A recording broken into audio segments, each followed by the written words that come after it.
삼성전자는 하락했지만 오늘 유가증권 시장에서 내렸던 종목보다 올랐던 종목이 더 많았습니다. 증시 갑론을박 오늘장 탑10을 통해서 오늘장 정리를 해보시고요. 내일 증시 전망도 함께 해보시죠. 오늘 출연자 소개해 주시죠. 허준식 해설위원님. 네, 자 오늘은 NH농협증권 여의도 프라임 지점의 이현중 과장 나와 계시고요. 또 토마토 투자자문의 최재근 운영력도 함께 하겠습니다. 어서 오십시오. 안녕하세요. 네, 자 오늘은 바로 키워드 확인해 보도록 하겠습니다. 자, 범일아 랭커. 오늘장 탑10의 첫 번째 키워드입니다. 정말 대단한 SK하이닉스입니다. 17년 만에 오늘 5만 원 선을 돌파했습니다. 반도체 업체들 가운데서 치킨 게임의 승자 독식, 그리고 디램 수요의 증가, 실적 개선세 이런 것들이 주가를 견인해주고 있는데요. 증권사들, 전문가들은 디램 가격의 상승이 연말까지 이어질 것으로 내다보고 있습니다. SK하이닉스의 주가 오늘 장중 고점에 마감되면서 5만 700원 선을 찍었습니다. 두 번째 키워드입니다. SK텔레콤이 SK하이닉스의 최대 주주입니다. 조용하게 신고가 대열에 동참하고 있습니다. SK하이닉스의 그 강세에 따라서 이 지분 가치가 부각되고 있는데요. SK텔레콤은 하이닉스의 지분 20%대를 보유하고 있습니다. 또한 LTA 상용화 기대감도 작용하고 있다고 하는데요. SK텔레콤의 주가도 계속 주목해서 보셔야겠네요. 다음 세 번째 키워드입니다. 삼성전자. 오늘 각 증권사들이 삼성전자의 2분기 영업이익 전망치를 일제히 하향 조정했습니다. 스마트폰 판매 부진 때문이고요. 외국계 증권사들은 목표 주가를 하향했습니다. 삼성전자의 주가는 132만 원대까지 밀리게 되면서 지배구조 이슈가 부각됐었던 그 시기의 상승폭을 모두 반납하고 오늘 하락 마감됐는데요. 지금부터 토론 시작해 주시죠. 네, 자 하이닉스랑 SK텔레콤, 이제 삼성전자 이렇게 와 있는데요. 이 중에는 아무래도 이제 SK텔레콤에 연결되어 있는 하이닉스를 좀 먼저 보면 좋을 것 같아요. 최재근 의원님, 오늘 하이닉스가 드디어 이제 5만 700원, 종가가 고가로 마감이 되면서 이제 5만 원 시대를 열었는데 급등 이유 좀 식상하긴 한데 한번 들어볼게요. 왜 이렇게 올랐습니까? 일단 이유 있는 질주를 하고 있습니다. 네, 네. 우선 이 마이크론, 인텔 등이 해외 반도체 그 주가를 산출하는 기준이 있죠. 반도체 네네. 업황의 바로미터, 이 필라델피아 반도체 지수가 있습니다. 네네. 지금 현재 13년 내 최고치를 지금 기록하고 지금 차트가 지금 나가고 있는데요. 네, 예. 그 연초 같은 경우에도 520달러였었는데 지금 오늘 종가 기준으로 633달러가 넘었습니다. 저 차트는 하이닉스 차트인 것 같은데? 제가 오늘 반도체 준비한 지수. 차트가 있는데 네. 안 띄워주시나요? 예. 반도체 지수 네네. 차트. 네, 지금 20%가 연초 대비 지금 많이 올랐고요. 예. 그만큼 이 반도체 관련 업황과 이 종목들이 좋다라고 얘기가 되고, 이제 또 두 번째 포인트라고 한다면 SK 하이닉스 같은 경우에는 이 매출 비중을 보면 80% 이상이 D램 쪽이고 나머지 20%가 이제 낸드 쪽인데, D램이 이 PC의 메모리 역할을 담당을 하는 겁니다. 그런데 이제 이 D램이 PC에만 들어가는 게 아니고 네. 스마트폰에도 들어가고, 그리고 이제 각종 이 디바이스에 들어가게 된다는 거죠. 그러면서 이제 D램 공급이 지금 굉장히 좀 타이트해지고 있는데, 요 말씀을 제가 반드시 드려야 될 것 같아요. 네. 과거에 지금 치킨 게임에서 살아남은 게 이제 빅3, 삼성전자, 하이닉스, 마이크론, 이렇게 좀 압축이 되는데, 네. 과거 2010년도에 삼성전자가 이 골든 프라이스 정책이라는 걸 펼칩니다. 그러니까 흔히 얘기를 해서 그때 당시 이제 KPX 글로벌 기준 1위였는데, 지속적으로 이제 그 1달러 기준으로 D램을 이하로 그 가격대를 지금 밀어버리는 거죠. 1달러 이하로 밀어버리는 건데, 그를 밀어버릴 수 있는 기준 자체가 바로 미세공정 쪽에서 승부가 났었던 겁니다. 그러니까 미세공정이라고 하는 것은 결국은 이 웨이퍼에서 얼마나 많은 반도체를 뽑아내느냐. 삼성전자가 그걸 갖고 있었기 때문에 가격으로 밀어버렸고 결국 다 죽은 거죠. 싹 다 죽었고 살아남은 업체가 빅3, 3개만 살아남았기 때문에 그런 환경 속에서도 SK 하이닉스가 살아났었다는 거는 뭐 앞으로도 추가적으로 계속해서 상승할 수 있지 않느냐, 이렇게 좀 보여지고 있고요. 네네. 그런 과정 속에서도 이제 영업이익률 자체도 계속해서 개선되고 있고, 그리고 마지막으로 제가 이제 SK 하이닉스의 추가적인 상승 쪽을 보고 있는 거는 이 솔리드 스테이트 드라이브, 이 SSD 쪽인데요. 지금 SK 하이닉스 전체 매출의 한 20% 정도가 여기서 나옵니다. 네. 근데 지금 현재 어떻게 이 SSD가 뭐냐면은 결국은 이 낸드 수요가 대부분 여기서 발생을 하는 거라고 좀 보시면 되는데, 우리가 흔히 생각하는 하드를 대체하는 거예요. 최근에 이 슬림 PC 같은 거 보셨나요? 제 컴퓨터는 SSD예요. 그렇죠. 이미. 예, 근데 가격이 비싸죠. 네네. 근데 최근 이제 D램에서 돈을 벌어갖고 지속적으로 이 낸드 쪽에 투자를 하는 게 결국은 이쪽인데, 네. 아직은 구조적 공급 과잉입니다. 왜 투자를 계속해서 많이 하고 있는데 수요가 많이 발생하진 않아요. 왜냐? 가격이 비싸기 비싸니까. 때문에. 근데 네, 결국은 네. 이 길게 봤을 때는 이쪽에 가격만 조금만 낮춘다 그러면 제가 보기에는 결국은 터진다. 그래서 이제 뭐 D램 쪽도 보고 이 SSD 쪽도 이제 굉장히 좀 랜드까지 보셔야 그렇습니다. 된다는 거죠? 그래서 이제 네. 이 전체적으로 봤을 때 2015년까지는 좀 좋지 않겠나 이렇게 좀 보여지고 여기까지 일단 좀 말씀을 드리도록 하겠습니다. 네. 지금 그 급등한 이유 좀 잠깐 들어볼까요? 시간이 되니까. 왜 이렇게 많이 오른다고 보세요, 하이닉스는? 일단은 말씀하신 것처럼 뭐 구조조정이 좀 마무리가 되고 네, 계속해서 좀 이제 플레이어는 압축된 상황에서 신규 투자를 할 수가 없기 때문에 진입 장벽이 있는 거죠. 공급은 제한적인 상황에서 이제 PC에 대한 수요가 생각보다 견조한 거죠. 그래서 저희가 한번 근데 되짚어봐야 될 필요가 있습니다. 저희가 사실 불과 한 6개월 전만 해도 6개월 전, 3개월 전만 해도 하이닉스에 대해서 목표가 4만 원 이상인 회사 거의 없었습니다. 네네. 예. 네, 그랬죠. 예. 그리고 그 전으로 다시 돌아가서 한 6개월 정도로 땡겨서 올해 초로 가면은 PC 업황 안 좋을 거다. 작년에도 마찬가지였죠. PC는 이제 죽는다. 태블릿 PC가 이제 뭐 PC 시장을 장악할 거다. 그런데 이익 전망치는 계속 올라갑니다. 재밌는 거는 레포트가 1년 이익을 미리 산정을 해서 추정을 해야 되는 건데 저희가 다 그렇게 나오잖아요. 향후에 이제 내년 이익도 어느 정도 나올 것 같다. 어느 정도 성장할 것 같다. 이렇게 네네. 추정을 하는데 예. 주가 올라가면서 이익 추정치가 같이 따라 올라가요. 따라가죠. 이게 이렇게 되면 안 되는 거죠. 이익 추정치가 올라가기 때문에 주가가 올라가야 되는 거 아닙니까? 네. 한 주가가 올라가니까 이익 추정치가 올라가는 이런 말도 안 되는 현상들이 많이 나오고 있습니다. 아니, 근데 이런 부분들이 어떻게 보면은 주가를 상승하는 지금 동인이 되고 있고 네네. 예. 말씀하셨던 가장 근본적인 원인은 구조조정 때문에 주가가 올라가고 있고 향후에 대한 이익 전망치가 계속해서 추가 상향이 되고 있다. 다만 우리가 한 가지 조심해야 될 부분은 지금 과연 이 이익 전망치를 과연 그대로 믿을 수가 있는가? 일주일에 한 번씩 주가 올라가 버리면 그에 따라 바뀌는 이익 전망치인데 이 부분에 대해서도 한번 고심해 봐야 될 필요가 있다고 생각하고 있습니다. 네네.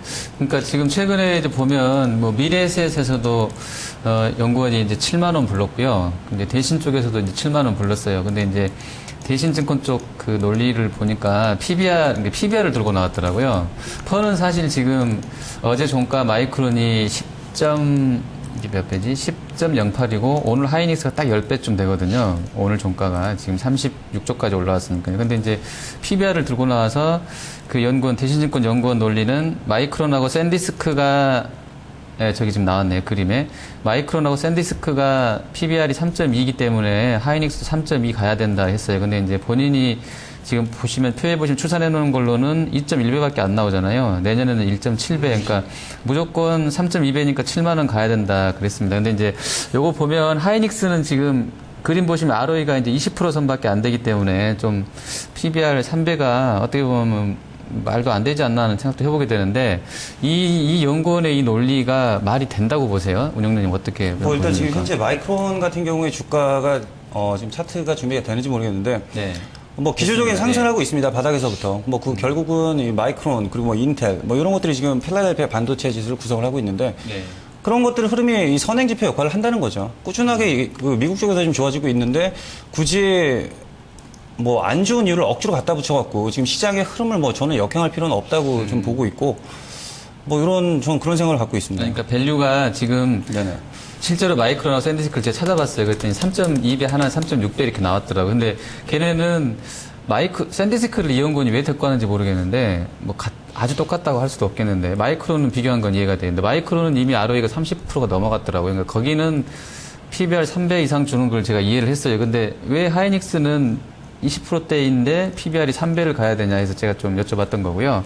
자, 이 정도까지 하겠습니다. 그 부분은. 그리고 텔레콤도 같이 올라가기 때문에 좀 잠깐 볼게요.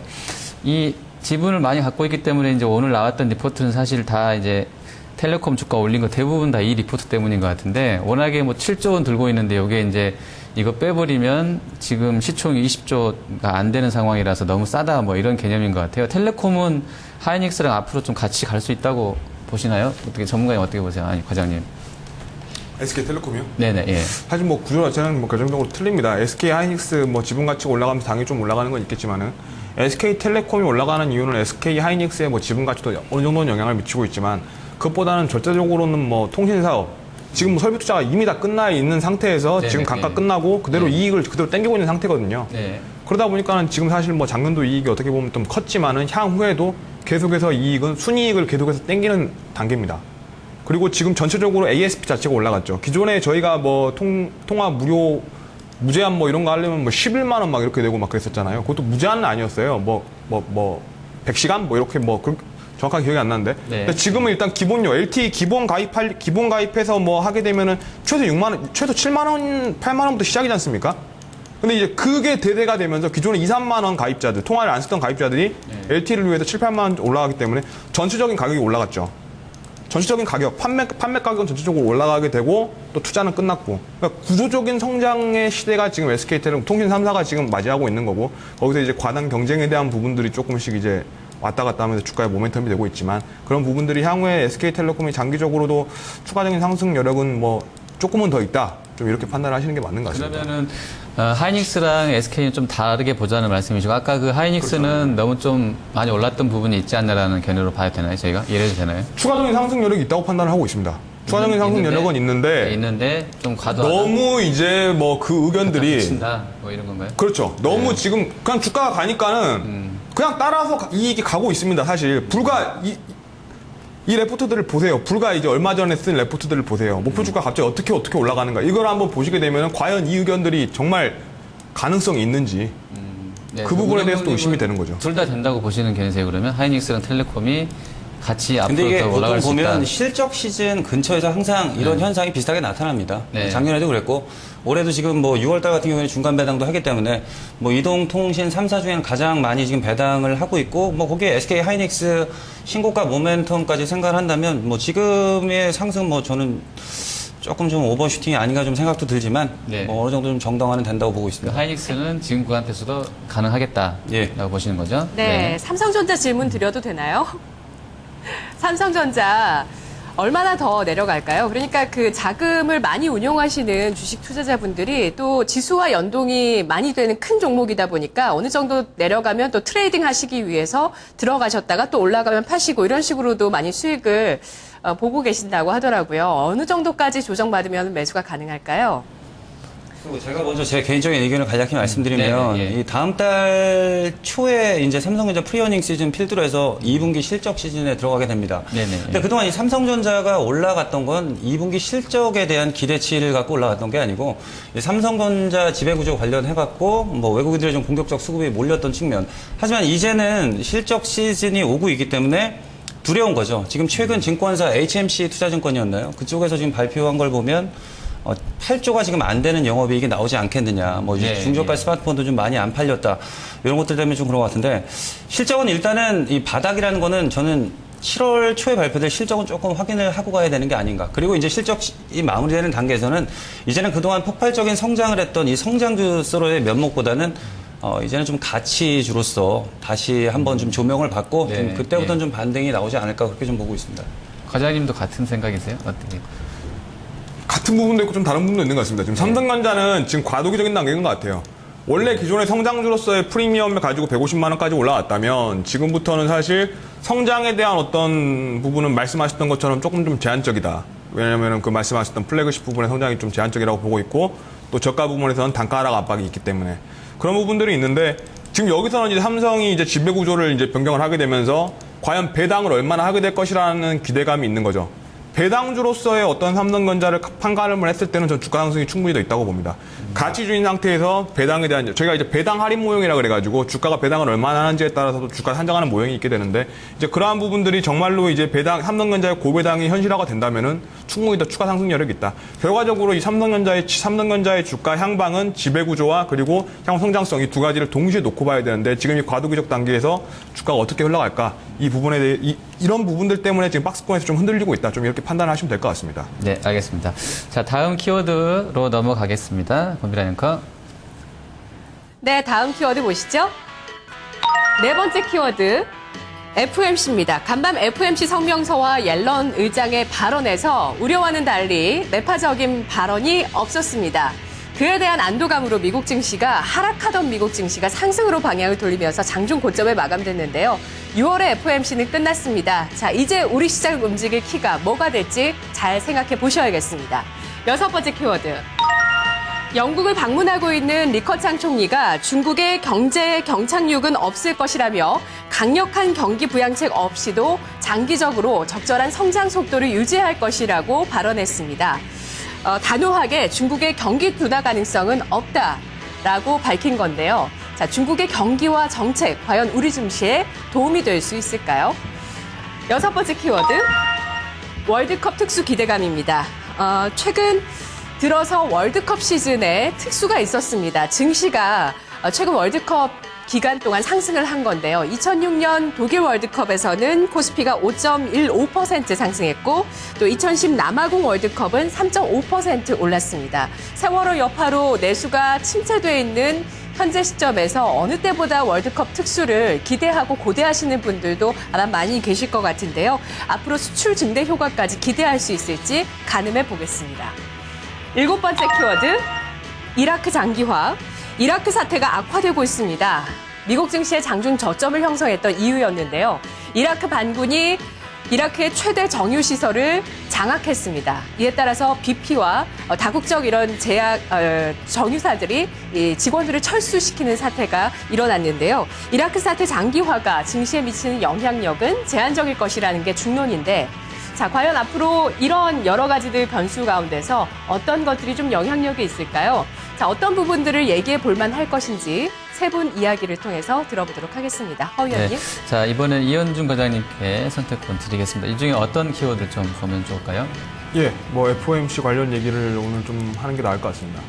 그 버블 배틀, 요거는 어떤 의미인가요? 버블 배틀. 이제 이번에 네. FOMC 저희가 뭐 비둘기파 매파 있듯이 네. 버블이냐 아니냐에 대한 논란. 결국은 이제 비둘기파 매파가 하는 얘기가 버블이냐 아니냐. 맨날 뭐 이런 얘기죠. 이제 그런 부분들이 이제 시장에서 계속 또 대두가 되고 있죠. 뭐 3개월에 한 번씩 제가 한번 뉴스 검색을 재밌게 한번 해봤는데 네. 마크 파버라는 이름을 가지고 네. 3개월 단위로 제가 검색을 해봤어요. 네. 그 아저씨 3개월마다 주가 오를 때마다 나와가지고 빠질 거라고. 이만큼 올랐으니까 빠질 거라고. 버블 올 거라고. 그게 한 6번 했어요, 지금 작년부터. 네.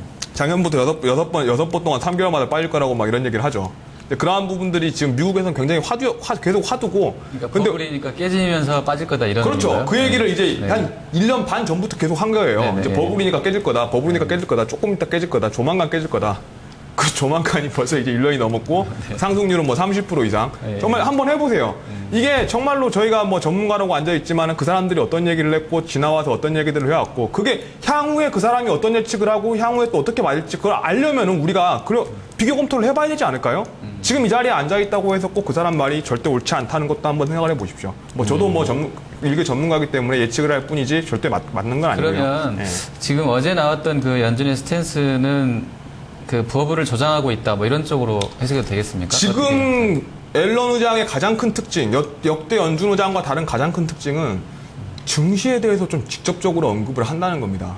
사실 뭐 이전에 버냉키라든지 뭐 그린스펀이라든지 뭐 저 앞으로 가면 폴 버커까지 그 부분에 대해서 증시에 대해서 직접적으로 연준 의장이 언급하는 건 부적절하다라고 생각을 했었어요. 실제로 저도 그렇게 생각을 하고 우리나라 하는 총재도 실제로 뭐 우리나라 국내 증시 코스피가 버블이냐 아니냐 이런 얘기 안 하잖아요. 그런데 앨런 의장은 굉장히 좀 도비시하게 이제 굉장히 이거는 좀 우리가 지금 증시는 버블 아니다. 이거 대놓고 이제 이번에 또 언급을 했죠. 증시는 적정 수준에 있다라고. 사실 이런 언급 자체가 굉장히 좀 향후에도 계속해서 좀 근데 그보다 더 중요한 거는 이번 FOMC에서 가장 중요했던 거는 경기 전망을 갖다가 1% 가까이 하락 조정을 했다는 거죠. 미국의 경기 전망을 3%대에서 2%대까지 하향 조정을 하면서 향후의 어떤 성장이라든지 이런 부분에 대해서 좀 더 계속해서 좀 보수적으로 보는 입장. 결과적으로는 계속해서 좀 양쪽 완화를 추가적으로 계속해서 좀 조금 더 길게 이어갈 수 있다. 시장 예상보다. 네. 이렇게 계속해서 좀 비둘기파적인 의견이 나오고 있다는 부분이 가장 큰 특징이라고 보시면 될 것 같습니다. 네, 그 제가 차트를 좀 찾아서 갖고 와봤는데요. 제가 주제가 이게 좀 애매해서 가져와 봤는데 사실은 이제 3월 달에 나왔던 그림이거든요. 준비가 됐나 모르겠는데 그 연준 의원 16명한테 물어본 설문조사 결과예요. 나왔네요. 그러니까 2015년도에 12명이잖아요. 언제 첫 그 기준금리 인상이 있을 것이냐 이거 물어본 건데 12명은 2015년이라고 그랬거든요. 그리고 이제 한 명이 누군지 모르겠는데 올해라고 그랬고 16년도가 3명이에요. 그러니까 아직까지는 이제 기준금리는 한 뭐 1년이 될지 1년 반이 될지 2015년 말까지 하면 이제 1년 반 남았는데 아직까지는 대부다수의 연준 의원들이 이렇게 보고 있다는 거죠. 금리가 뭐 빠른 시기 안에 올라가진 않을 것이다. 이게 오늘 아마 이제 우리 시장에도 영향을 좀 줬을 것 같고요. 그리고 또 하나 그림이 이제 점도표라고요. 이거는 이제 그러면 금리가 올라갈 건데 2015년도 말에 네, 자, 어느 정도 수준에 가 있을 거냐고 물어본 거죠. 근데 16명이 그 점으로 나오는데 잘 안 보이실 거예요. 근데 이제 대충 읽어보면 어제 우리가 이제 대부분 한국 그 마감 시황에서 잡혔던 거랑 같습니다. 한 2~5% 정도가 내년 말에 기준금리고 2016년도에는 기준금리가 한 2.5까지는 올라갈 것이라고 대답한 사람 수가 제일 많다는 거죠. 그러니까 이제 그래도 시간이 좀 많이 남았기 때문에 아마 이제 오늘 시장에서는 좀 우리가 장이 좋았던 것을 화답을 한 것 같은데 이렇게 연준 쪽에서 이런 뉘앙스를 풍기면 그 오늘 올랐던 소재 산업재군 얘기를 좀 잠깐 해보면 좋겠는데 이쪽 계속 된다고 봐도 되겠습니까? 어떻게 보세요, 운영장님? 뭐 소재 산업재 미국 쪽 뭐 자금이 사실 뭐 들어와서 오른 것도 아니고 네, 뭐 오히려 예. 지금 중국 쪽이랑 이제 유럽 쪽을 보고 가는 거기 때문에 그리고 이제 특히나 이제 이 소재 오늘 사실 좋았던 게 이제 태양광 쪽 뭐 이쪽 같은 경우에는 그렇죠. 네. 뭐 양적 완화랑은 또 물론 관련이 직접적인 연관도 있지만 최근에 이쪽 이 섹터를 좀 부추기는 요인들이 많았죠. 뭐 네네, 버핏도 예, 그랬고 재료가, 사실 네. 뭐 앨런 머스크 쪽의 솔라시티도 그런 영향이 있었고 뭐 중국 쪽도 마찬가지고 뭐 그래서 오르는 거고 지금 사실 거래소에서 매매할 종목이 지금 말씀해 주신 그쪽 섹터밖에 없어요. 그거 말고는 지금 뭐 수급이 들어오는 쪽도 없고 그쪽은 뭐 당분간은 좀 추가적으로 조금 더 올라가지 않겠나. 글로벌하게 오늘 사실 삼성전자 이거 1,400억인가요? 요거 빼고 나면 외국인이 샀다고도 볼 수 있겠는데 요거 아닌 쪽으로는 자금이 꼭 외국인도 그런 그 뭐 20이라든지 또 미국 쪽 자금에 기반한 자금들이 들어올 수도 있다고 봐야 될까요? 어떻게 보세요? 충분히 들어올 수 있다고 보고 그래서 있습니다. 그러면 버블까지는 좀 표현이 애매하지만 그래도 이제 외국인 유동성은 풍부하기 때문에 뭐 좋은 쪽으로 갈 수 있다라고 좀 보시나요? 사실 이제 버블이란 단어 자체가 좀 적합하진 않죠. 지금 상황에서. 결국 주가라는 게 최소한도 6개월 이상 선행을 하는 거고 향후 경기 전망에 따라서 적정 밸류에이션. 우리가 항상 뭐 내년도 퍼가 몇 배다 이런 얘기를 하면서 주가에 대한 얘기를 하지 않습니까? 네네, 예. 그리고 내년도에 대한 경기 전망이 지금 어떻습니까? 안 좋죠. 좋지 않습니까? 아, 좋은가요? 미국 기준으로. 아, 미국과 미국과 유럽 기준으로 점점 근데 더 아까 좋아지는. 그게 그러면 아까 과장님이 말했던 거랑 좀 이제 상충이 되는데 일단은 현재의 신테스는 계속 낮추고 있잖아요. 올해 전망을. 근데 무슨 근거로 내년이 좋다고 계속 본다고 낮춘 건 아니죠. 떨어지고 있잖아요. 전반적으로. 그렇죠. 미국도 이번 그렇고. FOMC 회를 그러니까 무슨 근거로 내년 통해서도 전망을 예, 1.8 1분기 계절성 때문에 지금 1%를 낮췄지만은 지금 현재 나오는 여태까지 최근 6개월간 나온 지표를 보십시오. 뭐 고용지표에 뭐 논란은 있습니다만은 고용지표 꺾여 있는 상황인데. 고용지표 주택지표가 한참 오르다가 살짝 꺾인 거죠. 네, 이만큼 올랐는데 살짝 꺾일 수 있는 거 아닙니까? 아니, 그러니까 제가 네. 여쭤보고 싶은 거는 네. 아까 그 연구원들도 따라가면서 전망을 한다. 그렇죠. 그런 거랑 네. 같은 맥락 아닌가요? 내년도 전망치를 지금 너무 높게 잡아놨을 수도 있잖아요. 지금 현재 추세로 본다. 무슨 근거로 내년도 경기가 좋아진다고 보는 건지에 대한 명쾌한 지금 산업생산과 실업률의 추이를 보는 거죠. 그러니까 그런 추이를 보면 경제 전반의 추이를 보는 거죠. 내년도 전망은 좋기 때문에 지금 버블은 갈수록 지금 전망치는 높아지고 있는 거죠. 그건 객관적으로 지금 모든 산업생산, 고용지표, 물가 상승률은 오히려 낮죠. 물가 상승률은 오히려 낮은 상황에서 향후 경제는 계속해서 좋아질 거라고 지금 실제로 좋아지고 있고요. 주택지표가 좀 오르다가 살짝 꺾였을 뿐인데 아래에서 보면 굉장히 너무 많이 올라갔기 때문에 이 부분에서는 뭐 박스권을 잠깐 그릴 수 있는 거고. 그러니까 전체적인 방향성은 좋은 쪽이고 꼭 유동성이 아니더라도 장세는 펀더멘털에 기반해서 좋을 것이다라고 보는 쪽으로 유동성도 정리가- 있죠. 유동성이 있기 때문에 성장에 대한 어떤 프리미엄들을 추가적으로 지금 장세에 반영을 할 수 있는 시기다. 저는 좀 이렇게 판단을 하고 있습니다. 네, 알겠습니다. 자, 바로 다음 키워드, 마지막 키워드 확인해 보겠습니다. 네, 다음 키워드입니다. 8번째. 담뱃값 인상. 정부가 국민 건강 증진을 위해서 나서고 있습니다. 담뱃값과 술과 관련한 세금을 인상하겠다는 방안을 추진하고 있는 건데요. 이 소식에 최근에 이 G마켓의 금연 보조 제품의 판매량이 전주 대비 45%나 급증했다고 합니다. 자, 담뱃값이 올라가면 좀 끊어볼까 하시는 분들이 이만큼 많이 계시다는 의미겠죠. 자, KTNG 이 소식에 따라서 최근 주가가 꿈틀대고 있는데 과연 담뱃값 인상이 호재가 될까요? 악재가 될까요? 9번째 키워드, 태양광주입니다. 어제 오늘장 탑10에서 1, 2, 3, 이 세 가지 키워드를 모두 태양광과 관련해서 제시를 해드렸는데요. 미국에서는 M&A다, 또 향후 하반기에 태양광과 관련한 수요 증가다라고 하면서 태양광 관련 ETF, 또 관련주가 강세를 보였는데 국내에서는 사실 크게 이 관련주의 주가가 자극받지 못했습니다만 오늘 주가가 조금 올랐습니다. OCI와 한화케미칼 3%대의 상승세를 보였는데요. 태양광주 하반기로 갈수록 점진적인 상승을 보여줄 수 있을지 계속 모니터해 보겠습니다. 10번째 키워드, 행오버 26위, 국제가수 싸이의 신곡 행오버가 미국 빌보드 메인 싱글 차트 핫 100에서 26위를 차지했다는 소식입니다. 이로써 아시아권의 가수 가운데서는 최초로 싸이가 3곡 연속 핫 100에서 30위권에 진입하는 기록을 세웠는데요. 하지만 싸이 관련주들 현재 주가 크게 자극받지 못하네요. 오늘 소폭 상승하는 데 그쳤습니다. 자, 오늘 이 세 가지 가운데서 어떤 모멘텀 재료 살펴보도록 할까요? 허 의원님? 네, 제작진이 선정해 주신 담뱃값 인상 보도록 하겠습니다. 보건복지부가 이제 10년째 동결된 이 담뱃값 올해는 이제 꼭 인상하겠다 의지를 표했습니다. 그러면서 KTNG가 좀 움직이고 있는데요. 자, 먼저 운영룡님 먼저 올해는 이게 좀 가능할까요? 어떻게 보세요? 글쎄요, 뭐 결과를 너무 질문 애매하죠. 예. 네. 근데 지금 뭐 시장의 대세 의견은 내년 쪽에 좀 포커스를 맞추고 있는 것 같습니다. 내년에? 내년 1월쯤에 올리지 네. 않겠나 좀 보고 있는데 네. 이 말씀을 좀 드리고 싶어요, 사실. 뭐 네. 이 담뱃값 항상 세수 확보를 위해서 뭐 항상 좀 자주 나오는 이 네. 코멘트인데 네. 근데 항상 비교 대상 자체가 OECD 평균보다 훨씬 낮다라는 건데 저는 사실 이 말씀을 좀 드리고 싶습니다. 아니 세금이 낮다. 아니 담뱃값이 낮다. 그렇죠. 이 담뱃값만 굳이 OECD 평균을 맞춰갈 이유가 있겠느냐. 뭐 이 복지나 뭐 이 임금 수준. 이런 게 어느 정도 그 나라들은 이게 좀 받쳐주고 있는데. 흡연자시죠, 우정님. 담배 피우시죠? 저희 어머니가 지금 이 방송을 보시면 큰일 나기 때문에. 예.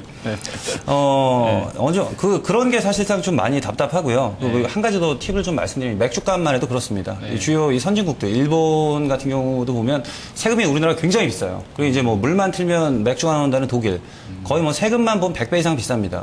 그럼 담배값 올리면 이 맥주 같은 거는 가격을 그럼 낮춰주겠느냐. 어차피 평균을 맞추기 위해서. 근데 굉장히 이게 모순이라는 겁니다, 결국은. 모순이라는 건데. 근데 약간 건강 생각하고 뭐 이런 것도 있잖아요. 권고안이다 해서 이제 억제하려는. 건강을 생각해서 저는 그러니까 네. 이게 지금 담배값으로 나가는 세금이 지금 연간 7조 5천억 정도 된다고 합니다. 네. 세수로 제가 네. 걷어드리는 게. 네. 국민건강보험이 이제 우리가 건강보험료를 내지만 그 대부분이 이제 담배 세원은 이제 국민건강보험공단에 이제 사용 이제 적립금으로 들어가게 되는데 네, 예. 이제 이러한 부분을 재정경제부에서 이제 반대를 했다 그러죠. 국민보험공단이 이제 담배 소송하고 담배값 오르는 거에 대해서 계속 반대를 하는 이유가 지금 세수 확보 뭐 정부가 뭐 추경 예산 맨날 편성하고 맨날 뭐 공약 지키려면 세수 확보 추가적으로 해야 되는데 여기저기서 빵꾸 이제 그 부분에 대해서 담배값을 정말로 올려서 정말 이게 현실화가 되고 정말 흡연율이 낮아지게 되면은 그 사회적인 비용에 대해서 무슨 뭐 흡연 발생률이 몇 프로 뭐 이런 얘기들 하지만은 실제적으로 당장 들어오는 돈이 적어지는 거거든요. 그렇게 되면은 전체적인 국민건강보험공단이 담배값 올리면은 오히려 담배 안 팔릴 걸로 보세요? 그 부분에 대해서 이제는 사실 계속해서 좀 차이는 있습니다. 개인 편차가 있는 부분이기 때문에 그걸 뭐 정확하게 말하기는 좀 어렵지만 담배값을 먼저 올리고 문제가 아니고요. 네. 전 세계 어딜 가도 우리나라처럼 이 담배값 모양이 이쁜 나라가 없습니다. 네. 뭐 지금 심지어 뭐 태국만 가도 뭐 이 폐암에 관련된 경고 문구 뭐 그림으로 정말 그렇게 나와 있는데 우리나라는 사실 비흡연자 여성들도 담배값이 너무 이쁜 거는 구매를 하고 싶대요. 그러니까 순서 자체를 담배 그 케이스가 너무 것을 예뻐서 사고 싶다고요? 전 세계 어딜 가도 이런 나라가 없다는 얘기죠. 갑자기 세금 얘기하는데 갑자기 담배값 그러니까 결국은 뭐 세금도 중요한 건데 디자인이 문제라는 거예요? 세금이 중요하지. 박스 디자인이 문제라는 거예요, 영현님? 그러니까 만약에 그게 이 돈을 먼저 올릴 게 아니고 그런 네. 거 뭐 경고 문구 자체도 그러니까 실제로 건강을 생각하는 거면 뭐 한알 피는 순간 명이 줄어들 그런 겁니다. 뭐 이런 기준을 먼저 자극적인 해야 된다. 문구를 넣든지 그게 좀 네네. 맞지 않나 좀 보여지고 있고 만약에 올린다고 한다면 네. 뭐 ASP는 올라가겠죠. KTNG 매출 전체의 뭐 94% 이상이 담배기 때문에 올라가긴 할 거라고 생각합니다만 근데 최근 차트 보면 많이 올랐어요. 보니까 예, 주공에서. 어디지? 키움 쪽인가요? 이쪽에서 이제 분석해 놓은 거 보니까 예전에 담배값을 올리면 그러니까 2000년 이후에 담배값 인상한 해 판매량이 이제 6에서 한 23%가 감소를 했대요. 그리고 이제 이후에 2년간은 판매가 회복이 되지만 결과적으로는 연평균 한 판매량이 2 내지 3% 줄었다고 했다고 하는데 실적이 이렇게 되면은 오히려 더 안 좋아지지 않을까요? 어떻게 또 보세요? 판매량이 실제로 또 어떻게 움직일지 부분도 또 판단을 해야 되고요. 네, 네. 두 번째는 가격을 올렸어요. 네. 세금을 과연 얼마나 가져갈 건가? KTNG의 이익을 과연 얼마나 부과할 건가? 그러니까 상식적으로 전체적인 가격을 올리게 되면은 이익도 조금은 더 붙겠지만은 그건 정부가 결정을 해야죠. 그렇기 때문에 이런 부분이 좀 불확실성이 좀 크다. 근데 평균적으로 여태까지 올렸을 때는 조금씩 이익이 조금은 더 주는 부분이 있으니까는 조금 더 오를 거다의 플러스가 돼서 그냥 주가는 벌써 올랐는데 그런 부분이 실제로 어떻게 될지도 모르는 데다가 만약에 판매량이 감소해버리면은 뭐 담배값 올리게 되면은 뭐 ASP 상승 효과는 그냥 다 반납해야죠. 그 짧게 편의점 잠깐 좀 여쭤볼게요. 편의점도 연결돼서 좀 분석을 해놓고 있던데요. BGF랑 GS가 담배값이 만약에 올라가게 되면 어떤 영향을 받는다고 보세요? 편의점 매출 1순위가 담배입니다. 뭐 네. 담배 갖고 지금 먹고 사는 회사들인데 예. 월드컵도 있고요. 최근에 또. 예. 이 담배값 네. 인상 갖고는 지금 관련해서 뭐 노이즈는 없는 것 같고 단기적으로는 저는 없다고 보고 있고 길게 봤을 때는 만약 하게 되면 어떨 거로 보세요? 뭐 단기적으로 좀 영향은 충격은 있을 거라고 생각합니다. 아, 충격 있다고 보세요, 예. 오히려? 예. 안 좋을 걸로 보시고. 어떻게 보세요? 얼마나 올리는지 일단 정해지지가 않아서 예. 이 만약에 막 정말로 막 5천 원 막 이렇게 올라가 버려가지고 그러니까 한 2, 3천원짜리가 5천원 가면 좀. 5천 원 이상 5천 원 이상 가격이 이제 판매가 된다. 정말로 흡연율이 떨어진다. 그렇게 되면은 정말 조그만 영향이 있겠지만은 근데 그보다는 지금 일단 편의점들 안 좋은 거는 실적 안 좋아서 구조적으로 계속 성장할 거다. 1인 가구 많아지고 성장할 거다라는 모멘텀으로 네. 올라왔는데 성장에 대한 프리미엄이 없어진 거죠. 네, 알겠습니다. 여기까지 하겠습니다. 네, 저 잠깐만 질문 드릴게요. KTNG가 이 담배값을 올리게 되면은 그동안 동결했었던 배당 금액도 좀 올라갈 수 있지 않을까 증권사에서는 이렇게 기대도 하는데 배당주로서 접근하는 그런 부분들에 대해서는 긍정적인가요, 부정적인가요? 결국 배당이라는 것도 회사에서 뭐 어느 정도 돈을 벌어야 되는 그런 문제이기 때문에 네, 예. 담배값이 만약에 500원 올라간다면 전혀 이 판매는 문제가 없고 아마 엄청난 이 흡연자들의 원성을 사게 될 건데 만약 5,000원 이상 올라가게 된다면 저는 오히려 주가가 좀 빠지지 않을까 좀 그렇게 보고 있습니다. 배당도 뭐 크게 기대할 수 없는 게 아닌가. 네. 알겠습니다. 자, 10가지 키워드 가운데 내일장까지 가져갈 키워드 골라보겠습니다. 저는 삼성전자를 고르겠습니다. 2분기 실적 때문에 그리고 실적 발표할 때까지 좀 주가가 하락한다면 어떤 매수의 기회를 또 앞으로는 좀 점쳐볼 수 있을 만한 시기가 오지 않을까 싶은데요. 자, 내일장까지 가져갈 키워드 이현중 과장님 어떤 키워드인가요? 이현준 과장님 내일장까지 가져갈 키워드. 오늘 키워드 중에서는 내일 시장에 과연 영향을 미칠 수 있을 만한 거는 딱히 뭐 없을 것 같습니다. 아, 없으시고. 예. 자, 저는 SK 운영장님. 하이닉스 5만 원 돌파 가져가도록 하겠습니다. 네, 저도 하이닉스 좀 따라가 보도록 하겠습니다. 자, 바로 내일장 공략주 자 확인해 볼 텐데요. 먼저 과장님 오늘 어떤 종목 갖고 오셨습니까? 네. 아 저요? 네. 저 오늘 먼저. 루멘스 들고 나왔습니다. 루멘스 단계 낙폭이 컸는데 들고 오신 이유는 뭘까요? 많이 빠졌죠. 아, 기업 가치 대비해서 저는 지금이 더 하락폭이 더 깊었다고 보고 있습니다. 그럼 적정 가치는 얼마 정도까지 가야 된다고 보세요? 일단 저 개인적으로는 충분히 뭐 12,000원 이상 돌파, 15,000원 돌파할 수도 있다고 판단하고 있습니다. 그러니까 지금 빠진 이유가 1분기 실적에 대한 어떤 성장 기대감. 그러니까 루멘스가 특히나 이제 LED TV 쪽으로 많이 납품을 하는데 월드컵 뭐 성수기에 플러스 알파로 해가지고 작년도 실적도 굉장히 좋았고요. 네네, 예. 3분기 실적 좋았는데 월드컵 기대감 때문에 주가가 좀 많이 올랐는데 1분기가 실제로 TV가 그렇게 많이 안 나갔죠. 그렇게 되면서 이제 빠진 건데 그러한 부분들이 이제 빠졌다고 해도 제가 봤을 때는 지금 현재 주가는 뭐 사실상 좀 낙폭이 좀 과대한 상황이 아닌가. 완만하게 실적이 좋아지는 건 맞기 때문에 네, 네. 향후에 매출액도 올랐고 그런 부분이 이제 향후에는 좀 좋은 주가 흐름으로 좀 이어질 수 있다. 좀 이렇게 판단을 하고 있습니다. 목표가는 얼마 정도 나보세요? 목표가는 그런데 일단 저희가 좀 많이 빠졌고 단기적으로 보수적으로 좀 11,000원까지만 저희가 짧게 보겠습니다.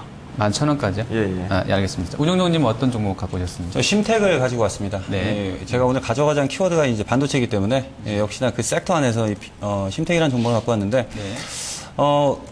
그동안 상당히 주가가 좀 많이 흘러내렸던 종목입니다. 기술적인 역성장을 계속해서 했던 회사인데 최근 들어서 좀 반등의 조짐이 나오고 있는데요. 이게 바로 이 5분기 만에 실적 턴어라운드가 기대되기 때문에 그런 겁니다.